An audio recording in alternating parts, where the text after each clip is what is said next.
to start rebuilding the throttle body on the 87 R10. What we're going to do first is remove the air cleaner, and then we're going to label all our vacuum lines, our plugs, PCV valves, everything. Get the throttle body off. Once you remove the throttle body, I like to tape up the intake just so no dirt, debris, or anything falls into the manifold. You'll also need to remove these plastic washers on your fuel lines before you reinstall the throttle body, just a heads up. Alright, the next step I like to do is I like to remove the fuel fittings off of the throttle body themselves. You will need a 3/4 inch wrench. Next, I like to remove the injector pod, and you will need a T25 to remove the 3 screws that hold the injector pod onto the throttle body. Once I get the injector pod off, I'm going to pull the idle air control valve, which is right here. I think you'll need 1 1/4 inch or a big crescent, and then I'll get to pulling up all this gunk off of the throttle body, getting it cleaned up, and then I'll start working on the injector pod, getting the injectors out, getting the fuel spring diaphragm, everything out, and we'll get it cleaned up as well. Now that we got the throttle body cleaned up, we'll start working on the injector pod. To free the injectors and the fuel pressure regulator spring, you will need a T20 to remove all the bolts. Once you have the injector pod free, you can remove the injectors and then take out the 3 bolts that hold the fuel pressure spring in. Once you have the injectors out and the fuel pressure spring with the diaphragm, go ahead and clean up all your gaskets, get the varnish and everything off of it, sludge, whatever. Once you get all your pieces cleaned back up, you can start reinstalling. I'm going to install my upgraded fuel pressure spring with the new diaphragm.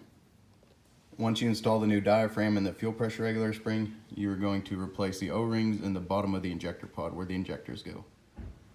Next, you will install the fuel injector filter screens onto the base of the injector. Next, you will install the O-rings onto the injector.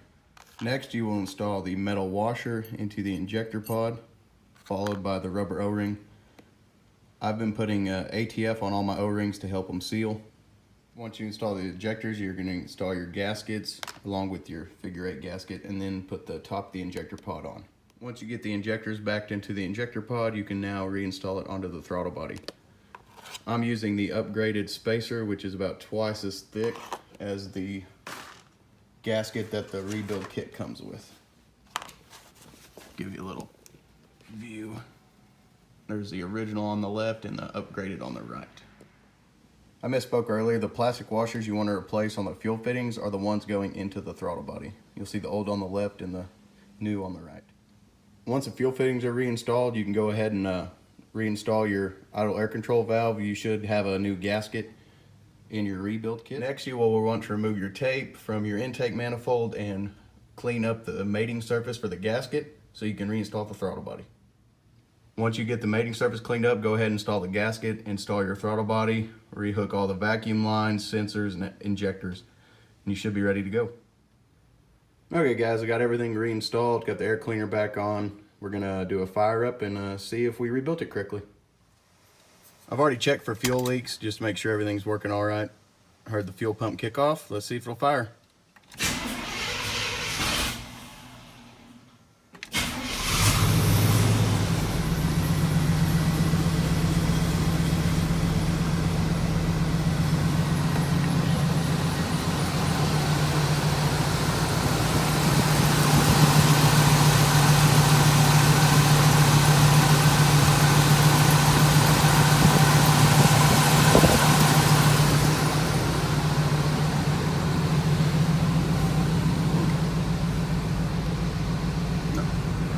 There you go.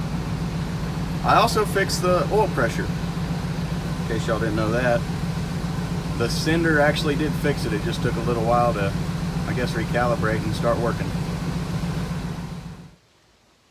Well, that's how you rebuild a GM TBI throttle body. It seemed to clear up my idle issues. Seems to idle a lot smoother, start a little easier. I'm sure once I drive down the road a little bit, it'll get even better. Just clear out them injectors, everything else as well. But until next time, guys.